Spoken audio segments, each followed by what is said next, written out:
Por trás dessas paredes existem segredos que não são mostrados ao público.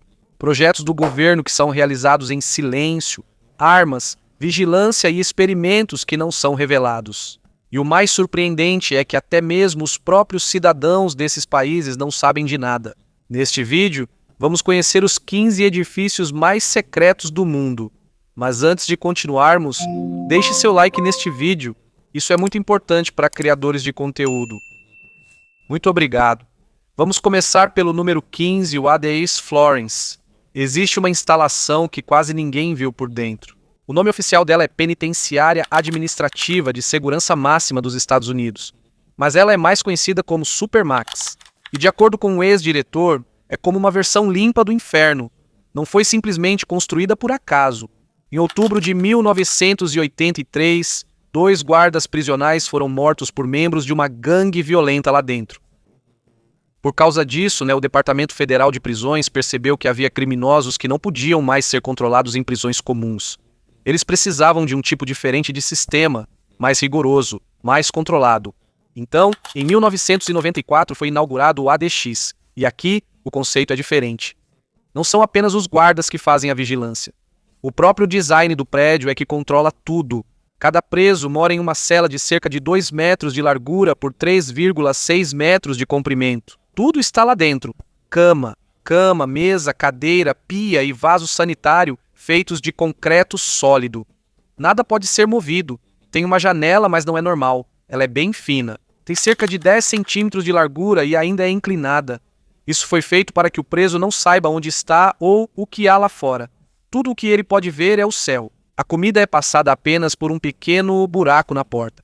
Durante 23 horas por dia, ele não vê nenhuma outra pessoa. Naquela 1 hora restante, ele pode sair por um momento para se movimentar. Mas também não é normal. É só em uma pequena jaula de concreto, quase do mesmo tamanho da cela. Toda a instalação é à prova de som. Isso significa que, mesmo que você grite, ninguém vai ouvir. E quem está preso aqui não é qualquer um. Esses são os criminosos mais perigosos da história dos Estados Unidos. Pessoas envolvidas em grandes ataques terroristas, bombardeios e crimes internacionais. Um chefão do tráfico que já escapou da prisão 2 vezes. Mas aqui, ele não tem mais como fugir. Na história da ADX, ninguém jamais conseguiu escapar. E de acordo com alguns ex-diretores, para muitos dos que estão presos aqui, a ADX não é apenas uma prisão, é o destino final deles. Nem todos os prédios secretos têm a ver com armas ou experimentos. Outros estão ligados ao poder, ideias e a como manter o controle por mais tempo. Número 14, o Castelo de Wewelsburg, na Alemanha. Mas o papel dele mudou em 1934. Foi aí que Heinrich Himmler entrou, alugou o castelo por quase nada e o transformou no centro de suas ideias. Heinrich Himmler era obcecado por mitologia, rituais e crenças antigas. Ele queria transformar a SS em uma espécie de ordem de cavaleiros, como uma versão moderna de um grupo secreto. Dentro do castelo, havia uma mesa redonda com 12 assentos destinada aos seus oficiais mais confiáveis. Sob a torre norte havia uma sala circular que foi transformada em uma espécie de tumba. Havia 12 pedestais de pedra ao redor, e no centro havia um fogo que não deveria se apagar. Acima dele, havia um grande símbolo no chão, um desenho sombrio com 12 linhas que se tornou um dos símbolos mais conhecidos associados à SS. Um castelo que não foi usado apenas como residência, mas como centro de ideias, crenças e poder. Mas tudo isso teve um preço. A construção do castelo contou com o trabalho árduo dos prisioneiros do campo de concentração, onde cerca de 4.000 pessoas estavam presas. E quase metade deles não saiu de lá com vida. Em março de 1945, os soldados americanos estavam se aproximando. Por causa disso, Heinrich Himmler ordenou que o castelo fosse destruído. Eles explodiram uma torre e queimaram outras partes, mas ficaram sem explosivos antes que a torre norte desabasse completamente. Quando as tropas americanas chegaram 3 dias depois, algumas partes do castelo ainda estavam de pé, incluindo a cripta e o chamado Salão dos Líderes Supremos. Hoje ele é um museu. O símbolo ainda está no chão e a cripta continua aberta, mas até hoje ainda não está totalmente claro quais rituais realmente foram realizados lá dentro. Número 13. O Granite Mountain Records Vault em Utah. Em 1960, começou um projeto estranho. Uma instalação escavada para dentro da montanha. Um cofre subterrâneo com 6 salas, conectadas por túneis que se estendem por quase 700 pés para dentro da rocha. Esse cofre foi feito não para fins militares, mas por causa da fé.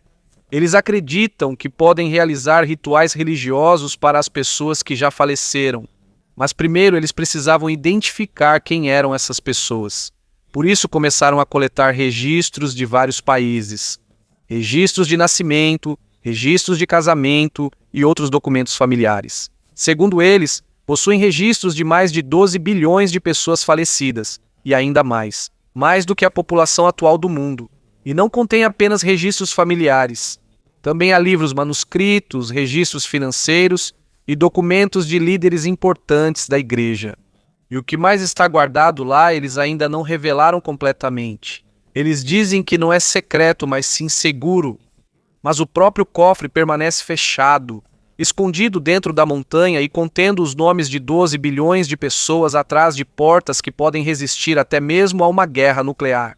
Número 12. Unidade 731 na China. Em 1936, o exército imperial japonês expulsou as pessoas de 8 vilarejos em Pingpanzi. Nesse lugar, eles construíram um enorme complexo que cobria quase 6 quilômetros quadrados. Mais de 150 prédios foram construídos. Havia laboratórios, salas de cirurgia, prisões, incineradores, usina de energia e até mesmo um sistema ferroviário próprio. O nome oficial disso parecia normal: Departamento de Epidemias e Purificação da Água. Mas o verdadeiro objetivo disso era fabricar armas biológicas e testá-las em pessoas de verdade. Isso foi liderado por Shiro Ishii, um microbiologista que acreditava que, se esse tipo de arma fosse proibido, era porque era eficaz. Os prisioneiros aqui eram chamados de maruta ou madeira. Era como se eles não fossem pessoas. A maioria deles era da China e da Rússia, junto com alguns da Coreia e da Mongólia. Eles eram tirados das prisões ou capturados pela polícia militar, e dentro desta instalação aconteceram alguns dos experimentos mais sombrios da história. Eles infectavam intencionalmente os prisioneiros com várias doenças como peste, cólera, febre tifoide e antraz, só para ver como isso se espalhava pelo corpo. Houve ocasiões em que as pessoas eram operadas enquanto ainda estavam vivas e sem anestesia. Isso era feito para estudar como os órgãos eram afetados durante a doença. Os corpos eram resfriados até congelar para estudar o efeito do frio extremo. E não era só isso.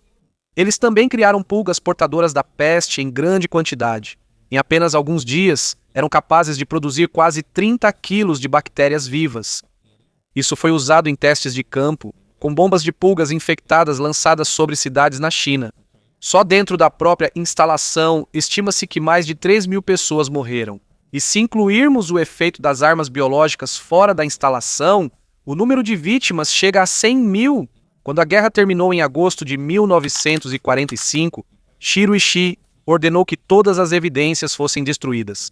Os documentos foram queimados e os prisioneiros restantes foram mortos. Depois disso, ele fez um acordo com os Estados Unidos. Em 1947, Douglas MacArthur permitiu que Ishii e sua equipe não fossem processados em troca de todos os dados de seus experimentos. A pesquisa foi levada para uma instalação militar em Maryland, e enquanto outros criminosos de guerra foram julgados em tribunal, os cientistas da Unidade 731 nunca foram responsabilizados. Muitos deles voltaram à vida normal e se tornaram médicos, oficiais ou acadêmicos. Levou muito tempo até que o Japão reconhecesse o que aconteceu. Só em 1988 eles admitiram isso oficialmente. Hoje, o que resta do local em Harbin é um museu. Mas muitos dos documentos, especialmente aqueles em posse dos Estados Unidos, ainda não foram totalmente divulgados até hoje.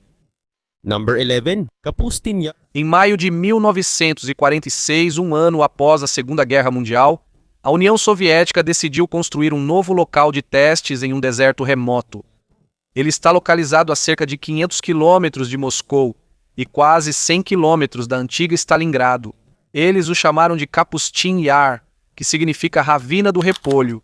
Nas décadas seguintes, tornou-se um dos mais importantes locais de testes de foguetes soviéticos.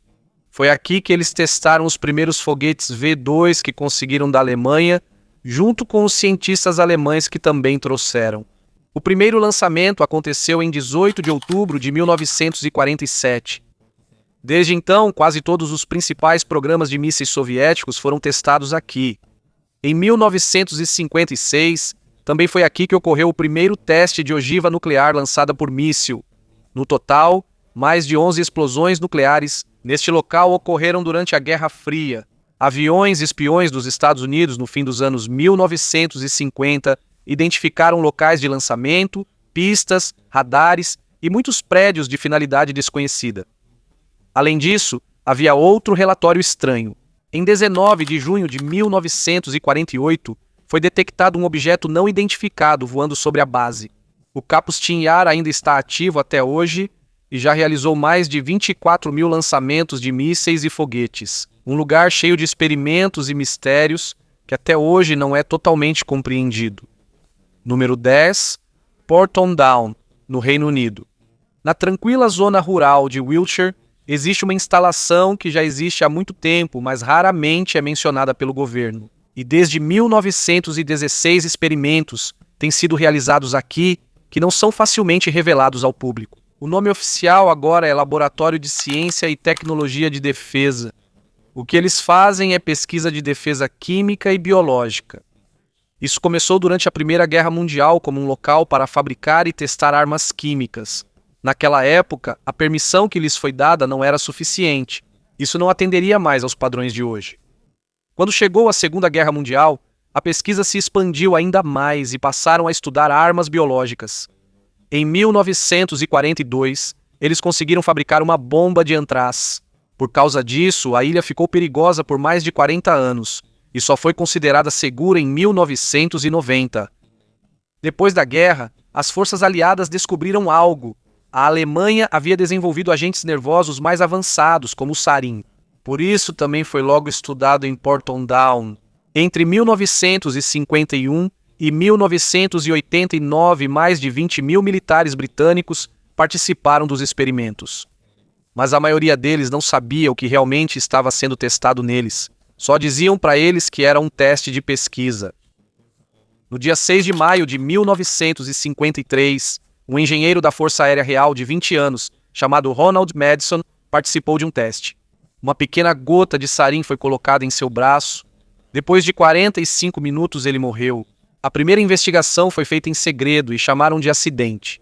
Mas quando o caso foi reaberto em 2004, ficou claro que foi um homicídio ilegal. Ele foi o único oficial que morreu devido a testes em humanos, mas há outros casos que até hoje ainda são debatidos. Em 1952 foi aqui também que o agente nervoso VX foi desenvolvido. E em um local separado, a Grã-Bretanha produziu cerca de 20 toneladas de sarin entre 1954 e 1956. Mais tarde, o governo encerrou o programa de armas químicas ofensivas e passou a focar mais na dissuasão nuclear. Mas as pesquisas não pararam.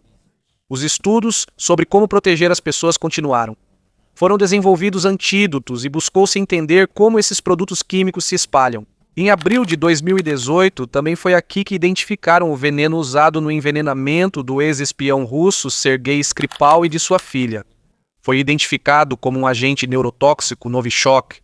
Até hoje, Porton Down continua sendo a única instalação no Reino Unido autorizada a armazenar e manusear armas químicas. Mas ainda há uma coisa que continua sem explicação até hoje. Qual foi o verdadeiro alcance dos experimentos realizados com soldados durante a Guerra Fria?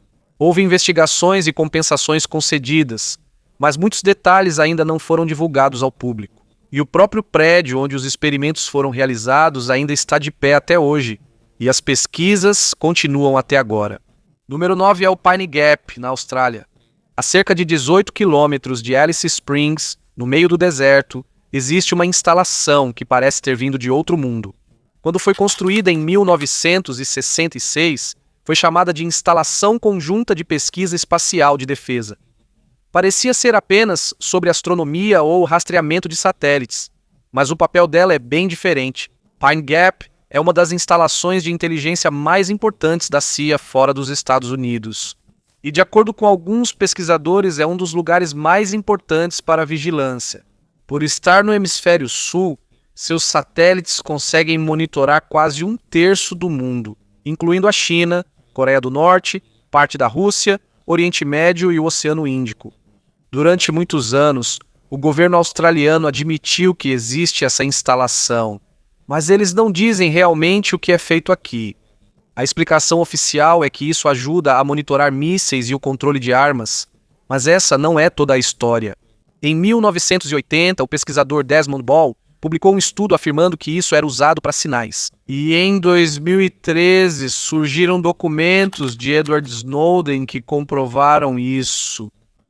De acordo com os documentos, Pine Gap faz parte do sistema global de vigilância que coleta chamadas telefônicas, e-mails e dados da internet de vários países. E não é só isso, Pine Gap também tem um papel em identificar a localização exata de alvos para operações militares dos Estados Unidos, incluindo ataques de drones. Os domos que você vê do lado de fora, mais de 38 deles escondem antenas parabólicas que captam sinais de satélites, comunicações militares e até de telefones celulares. Em 1975, houve um primeiro-ministro australiano chamado Gough Whitlam que quis fechar Pine Gap. Um dos motivos foi que ele não foi totalmente informado sobre o que realmente era feito aqui. Mas isso não aconteceu. A instalação permaneceu e continuou a crescer. E até hoje, os dados deste local ainda são usados. Eles são usados em operações militares em várias partes do mundo. Número 8, Complexo 19, na Rússia. No dia 2 de abril de 1979, um pequeno erro causou uma grande tragédia. Um técnico removeu um filtro entupido de uma máquina. Ele deixou um bilhete dizendo que precisava ser trocado, mas isso não foi repassado para o próximo turno. Ao religar a máquina, ela continuava sem o filtro.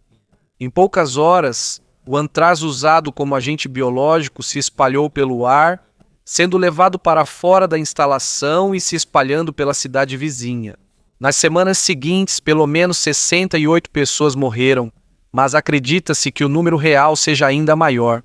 Esta instalação é chamada de Complexo 19, e ela era operada secretamente, mesmo com esse tipo de arma já proibida por acordos internacionais. Mas não foi para contar a verdade. Eles disseram que a causa das mortes foi carne contaminada. Os locais foram limpos. À noite, os registros de óbito foram alterados, e os verdadeiros resultados das autópsias foram escondidos. Até os médicos foram instruídos a mudar os laudos. Os sintomas que claramente vinham do antraz transmitido pelo ar foram escondidos. Até para os investigadores internacionais, só mostraram o que o governo queria mostrar. Dentro da instalação, eles estavam produzindo um dos tipos mais perigosos de antraz, chamado Antraz 836. Isso foi feito para ser usado em mísseis que tinham como alvo cidades nos Estados Unidos.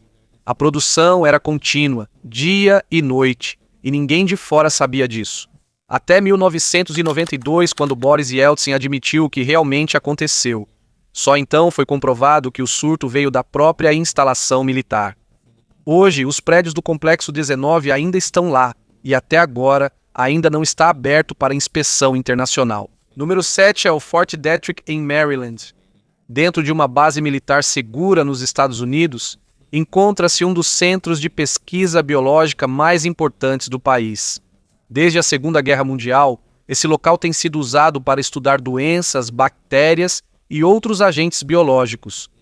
Por muitos anos, isso fez parte de um programa relacionado a armas biológicas antes que fosse oficialmente proibido. Depois disso, a direção da pesquisa mudou, mas passou a focar no desenvolvimento de vacinas e sistemas de detecção e em como proteger as pessoas contra doenças perigosas. Mas mesmo com esse objetivo oficial, a segurança no local continuou rigorosa e as informações divulgadas ao público eram limitadas.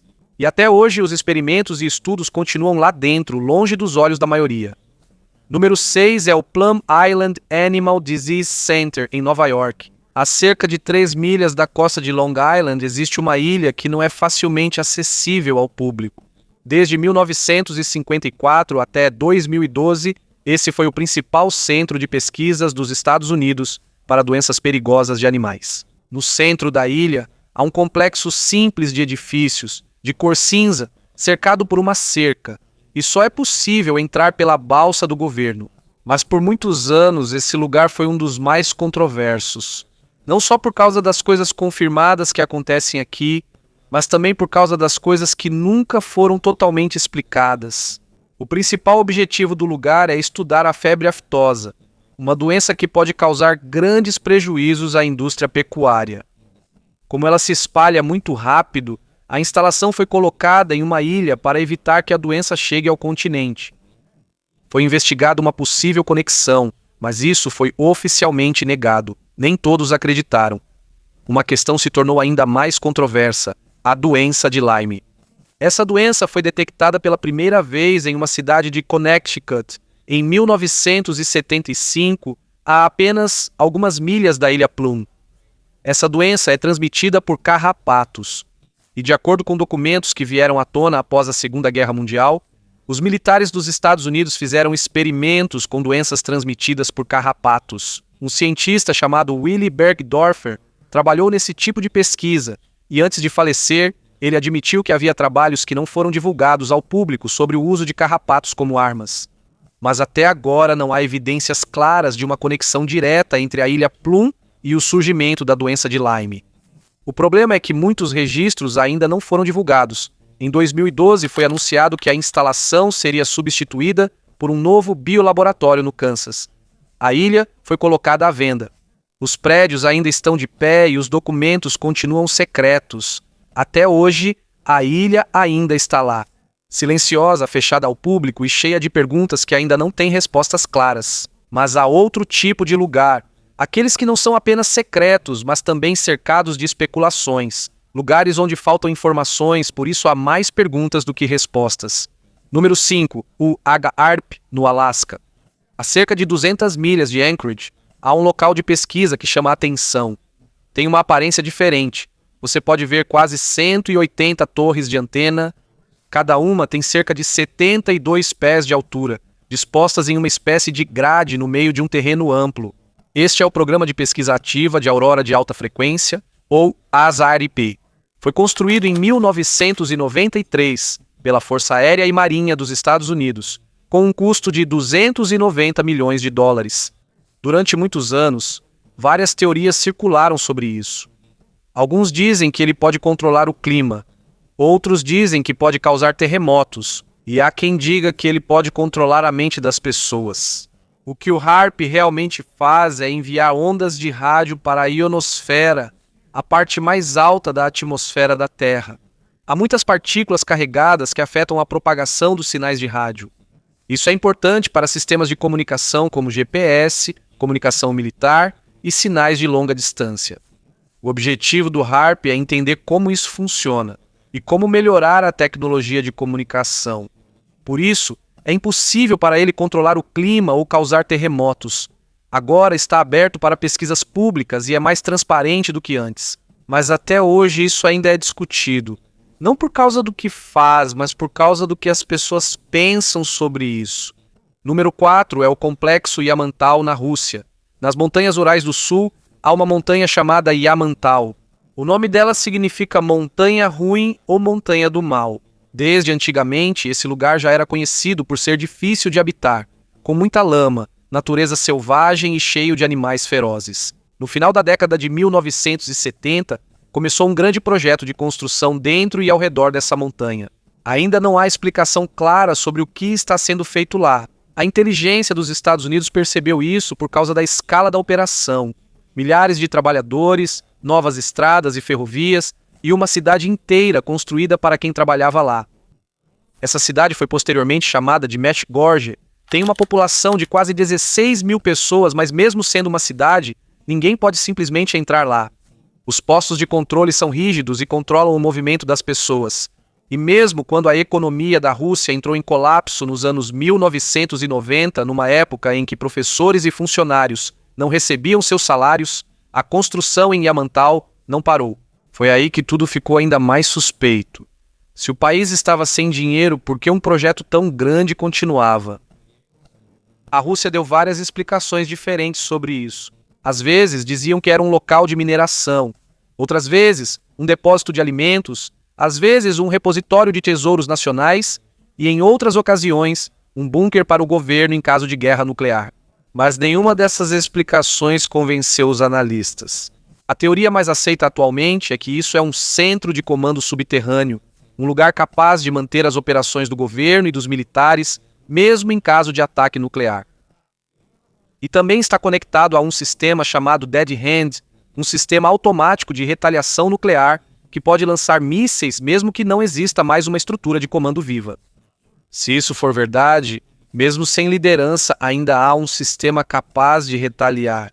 Até agora, ainda não está claro o que realmente existe dentro de Yamantau. Mas uma coisa é certa, foi gasto muito dinheiro nisso e é tão importante que nunca será interrompido. Número 3. O Utah Data Center da Agência de Segurança Nacional em Utah. Cerca de 25 milhas de Salt Lake City, há um lugar quase sem sinalização na estrada. São apenas prédios simples de cor cinza, sem nenhuma placa clara. Lá está um dos maiores sistemas de armazenamento de dados do mundo. Foi concluído em 2014, com um custo de quase $1,5 bilhão. Para funcionar, precisa de cerca de 65 megawatts de eletricidade, o suficiente para mais de 33 mil. Dentro da agência, eles chamam isso de repositório massivo de dados. E é exatamente isso que ele faz: coletar, armazenar e analisar uma quantidade enorme de dados digitais, não só de outros países, mas também de dentro dos Estados Unidos. Segundo William Binney, esse sistema foi projetado para armazenar e-mails, ligações telefônicas, buscas na internet e outras atividades digitais mesmo sem mandado. No começo, isso foi negado, mas em 2013, Edward Snowden divulgou um documento que comprovava esse tipo de vigilância. De acordo com os documentos, ele é capaz de armazenar quase todos os tipos de comunicação, desde e-mails, ligações, até registros de viagens e transações de cartão de crédito. Não está claro a capacidade exata disso, mas há estimativas de que chega ao nível de exabytes, quase equivalente a uma parte enorme da internet. Não é só o tamanho do sistema, mas também a ideia de coleta em massa. Isso significa que os dados são coletados mesmo sem suspeita sobre uma pessoa, apenas para o caso de precisarem disso no futuro. Mas independentemente da decisão, o sistema continua crescendo. Ele foi expandido em 2019 e sua capacidade continua aumentando. Porque, uma vez que um sistema de vigilância desse tipo é estabelecido, ele não diminui facilmente. Número 2, a base de Dulce, no Novo México. Histórias sobre uma instalação secreta que dizem ser assustadora se espalharam. Puan sa ilalim ng lupa sa De acordo com alguns relatos, dizem que é uma instalação subterrânea com vários níveis, onde são realizados diferentes tipos de experimentos. Alguns dizem que ela é usada para pesquisas avançadas que não são mostradas ao público. Mas é importante esclarecer que não há confirmação oficial do governo de que exista uma base como essa. Apesar disso, o assunto continua sendo discutido e já se tornou parte de um mistério moderno. A falta de informações claras só fortalece ainda mais os boatos. Número 1, Groom Lake, mais conhecido como Área 51. Isso é símbolo de algo mais profundo, de até onde um governo pode esconder as coisas. Por muitos anos, os Estados Unidos negaram que essa instalação existia. Apesar de testemunhas, funcionários e processos na justiça, a resposta seguia igual. Diziam que esse lugar não existia. Mas enquanto eles negavam isso, havia aviões voando no céu. Aviões que pareciam não dever existir naquela época. Foi aqui que o U-2 foi testado. Foi aqui que o A-12 foi desenvolvido. E foi aqui que o SR-71 Blackbird voou pela primeira vez, uma aeronave extremamente rápida e capaz de escapar de quase qualquer míssil. Durante algumas décadas, tudo isso foi mantido em segredo. Por isso, quando começaram a circular histórias sobre OVNIs, não eram simplesmente invenções. Havia pessoas que viam coisas no céu que não conseguiam explicar. E como não havia uma resposta clara do governo, elas criaram suas próprias explicações. Segundo a CIA, os relatos de OVNIs até ajudaram a encobrir o que realmente estava sendo feito no local. Uma teoria da conspiração serviu como escudo para um segredo ainda maior. Até hoje, a Área 51 continua ativa. Cerca de 1.500 funcionários entram lá todos os dias. A segurança é rigorosa e qualquer pessoa que se aproximar sem permissão pode ser barrada com o uso de força letal. Em 2019, algumas pessoas tentaram invadir o local em um evento chamado Storm Area 51.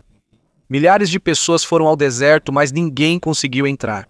E mesmo que alguns documentos já tenham sido divulgados, mesmo que alguns programas não tenham sido mantidos em segredo, a história ainda não está completa. Porque em mais de 70 anos de operação, Existem projetos que talvez nunca sejam mostrados ao público, e esse é o ponto mais importante. Não se existem alienígenas ou não, não se existem OVNIs ou não, mas sim o quanto da história nós não conhecemos, porque escolheram esconder isso. E entre as coisas que já sabemos e as coisas que continuam em segredo, é aí que mora o mistério.